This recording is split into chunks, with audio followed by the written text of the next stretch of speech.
علیکم دوستو، کیسے ہیں آپ؟ امید کرتی ہوں آپ سب بالکل ٹھیک ہوں گے جی۔ تو دوستو، آج کا جو ہمارا ٹاپک ہے وہ ہے اس زمانے کا ایک بہت بڑا مسئلہ، اس دور کا مسئلہ، ٹھیک ہے، دا پرابلم آف ٹوڈے۔ آج کے دور کے بہت سے بڑے مسائل ہوں گے اور یہ کوئی خاص بات نہیں ہے یا کوئی یہ نئی بات نہیں ہے کہ ہر دور کے اپنے اپنے کچھ مسائل ہوتے ہیں۔ جب ہم چھوٹے ہوا کرتے تھے تو ہماری نانیاں، دادیاں یا ہماری مدرز اکثر کہا کرتی تھیں کہ اس دور کے بہت بڑے مسائل ہیں اور بہت زیادہ مسائل ہیں، لیکن ایک جو بڑی یونیک بات آج کے دور میں ہے جس کو سمجھنا بہت ضروری ہے اور اپنے بچوں کو سمجھانا بہت ضروری ہے، آنے والی نسلوں کو یہ بتانے کی بہت ضرورت ہے کہ کچھ چیزوں کو اپنے اندر خود ہی ڈیفائن کرنا پڑ رہا ہے۔ کچھ ایسے فینومیناز ہیں جن کو یہ سمجھا جاتا ہے کہ یہ ایبسلیوٹ ٹرم کے اندر ان کی ڈیفینیشن ہو چکی ہے اور ان کے بارے میں پتہ لگ چکا ہے، لیکن ایسا عجیب ہوا ہے اس نئے دور میں، خاص طور پر اس جنگ عظیم کے بعد پوسٹ ماڈرنزم کے زمانے کے اندر، جیسے ہی معاشرے کے اندر کیپٹلزم آنا شروع ہوا اور ہیومنس کو ایک بنیادی قدر کے طور پر معاشرے میں اور بنی ہوئے انسان میں لایا گیا، تو اس میں بہت سی چیزیں اپنے اندر ہی اپنے مطالب کو کھو چکی ہیں۔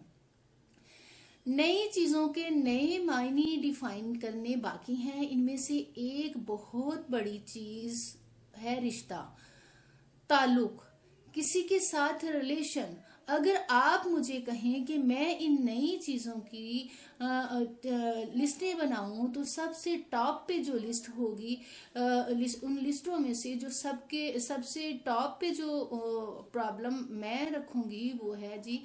تعلق۔ تعلق کیا ہوتا ہے؟ ہمیں اپنی نئی نسلوں کو یہ بات بتانے کی بہت ضرورت ہے اور سمجھانے کی بہت زیادہ ضرورت ہے کہ تعلق کیا ہوتا ہے، ریلیشن کیا ہوتا ہے۔ جب ہم نے یہ اس بات کو ڈیفائن کر دیا کہ چیز اب صرف ایک فرد کے گرد گھومے گی اور فرد ایک ہی اپنی زندگی کو اہم سمجھے گا، وہ اپنی ہی زندگی کو اپنے ہی مزے میں، آسانی میں، سہولت میں حاصل کرنے کی کوشش کرے گا اور حاصل کرے گا، اور جب وہ یہ سب کچھ کر لے گا تو وہ یہ سمجھے گا کہ اس نے کامیابی حاصل کر لی۔ تو اس میں جو اس کا اپنے سے متعلقین کے ساتھ تعلق ہے، جو فطرت کے ساتھ اس کا تعلق ہے، کسی نظریے کے ساتھ اس کا تعلق ہے، کسی فلسفے کے ساتھ اس کا تعلق ہے،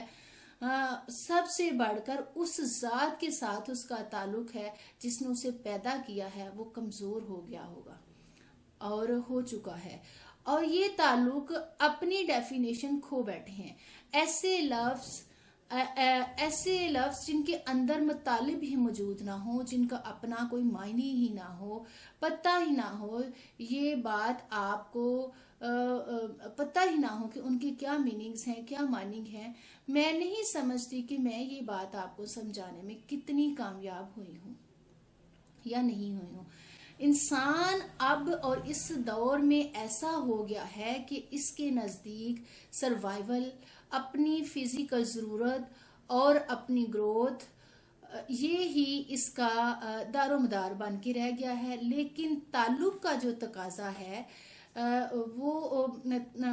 کہ آپ کی اپنی ضرورت، آپ کی اپنی حفاظت اور آپ کی اپنی گروتھ کے ساتھ ساتھ دوسروں کی بھی گروتھ کی اتنی ہی فکر ہو، دوسروں کی بھی حفاظت کی اتنی ہی فکر ہو، دوسروں کے معاملات کی اتنی ہی فکر ہو جتنی کہ انسان خود اپنی کرتا ہو۔ یعنی یہ ہے کہ انسان جو ہے وہ ایکسٹینٹ ہو جائے، وہ اپنی فزیکل لیمیٹیشن سے نکل کر انکلوس ہو جائے اور لوگوں کو انکلوڈ کرے۔ وہ انکلوزیو جاندار چیزیں بھی ہوں گی اور بے جان چیزیں بھی ہوں گی۔ یعنی کہ کہنے کا مطلب ہے کہ انسان اپنی لیمیٹیشن سے نکلے اور انکلوزیو ہو جائے اور اس انکلوزیویشن میں اس کی جاندار چیزیں بھی آ جائیں گی اور اس کی بے جان چیزیں بھی ہوں گی، اور بے جان چیزیں یعنی افراد بھی ہوں گے اور فینومیناز بھی ہوں گے، نظریات بھی ہوں گے۔ تو اس لیے اگر ہم نے ایسا نہ کیا تو فرد اتنا سیلف سینٹرڈ ہو جائے گا،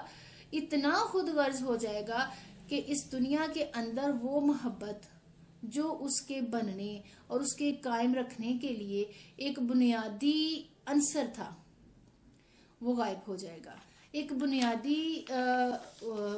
جو اس کی اپنی ایک تھی اہمیت، وہ ختم ہو جائے گی۔ اس کے لیے بڑا ہی ضروری ہے کہ ہم اپنے بچوں کو خود مثال بنتے ہوئے تعلق کو بنانا، تعلق کو نبھانا، تعلق کو بچانا، یہ ساری چیزوں کی اپنے بچوں کی تربیت کریں اور خود ان کے سامنے مثال بنیں۔ تعلق کے سلسلے میں ایک بڑی زبردست سینگ ہے جو ہے حضرت امیر معاویہ کی۔ کسی نے ان سے آ کے سوال کیا کہ آپ کے ساتھ لوگ آ کے ایسے ہی بلا جواز کیسے اٹیچ ہو جاتے ہیں، کیسے آپ کے ساتھ تعلق قائم کر لیتے ہیں؟ تو انہوں نے مسکرا کے بڑی خوش دلی سے جواب دیا، اصل میں مجھے تعلق نبھانا آتا ہے، اور تعلق نبھانے کا مطلب یہ ہے کہ تعلق کو جوڑا جائے، حالات جیسے بھی ہوں اس تعلق کو قائم رکھا جائے۔ زندگی میں نشیب و فراز آتے ہی رہتے ہیں، تعلق کبھی بھی خراب نہ ہو۔ حضرت امیر معاویہ نے سمجھایا کہ تعلق ایسے ہی ہے جیسے ایک ململ کا دھاگا ہو، اور ململ کا دھاگا آپ جانتے ہیں کہ وہ بہت ہی نازک سا ہوتا ہے کہ کبھی کبھی وہ ہوا کے جھونکے سے بھی ٹوٹ جاتا ہے یا ٹوٹ سکتا ہے۔ ململ کے دھاگے کی طرح تعلق ہوتا ہے، اور اس کا ایک سرا آپ سمجھیں کہ عربی گھوڑے کے ہاتھ میں ہو۔ عربی گھوڑا بہت ہی فاسٹ ہوتا ہے، عربی گھوڑے کے ہاتھ میں ہو، اور جو اس کا اینڈ سرا ہوتا ہے وہ آپ کے ہاتھ میں ہو۔ اب جو عربی گھڑ سوار ہے، یعنی کہ جو گھوڑا ہے عربی، جس کے ہاتھ میں تعلق کا سرا ہے، ململ کے دھاگے کا سرا ہے، وہ آپ کے ہاتھ میں نہیں ہے، لیکن جو سرا آپ کے ہاتھ میں ہے، جو اس کا اینڈ سرا ہے، جو آپ کے ہاتھ میں ہے، آپ کو اس کی رفتار کے مطابق اپنی رفتار کو ایڈجسٹ کرنا پڑے گا اگر آپ تعلق کو نبھانا جانتے ہیں تو یا چاہتے ہیں تو۔ یہ بہت ہی ایک نازک سی مثال ہے، اس لیے یہ ایک صفت ہے جو ڈیولپ کرنا بہت ضروری ہے اگر ہم اپنا معاشرہ بچانا چاہتے ہیں تو۔ اس چیز کو اپنے معاشرے کو بچانے کے لیے ہمیں ڈیولپ کرنا پڑے گا، اپنی آنے والی نسلوں کو بتانا پڑے گا، اپنی آنے والی نسلوں میں یہ بات ڈالنی پڑے گی کہ تعلق کیسے بنائے جاتے ہیں، کیسے قائم رکھے جاتے ہیں، اور ان کو کیسے بچا کے رکھا جاتا ہے۔ جی تو ویورز، یہ تھی آج کی میری ویڈیو، اسے دیکھیں اور کمنٹ باکس میں آ کے کمنٹ دیں، اس کو شیئر کریں، اور جو لوگ میرے چینل پہ نئے ہیں اسے سبسکرائب کریں۔ نیکسٹ ویڈیو تک کے لیے اللہ حافظ۔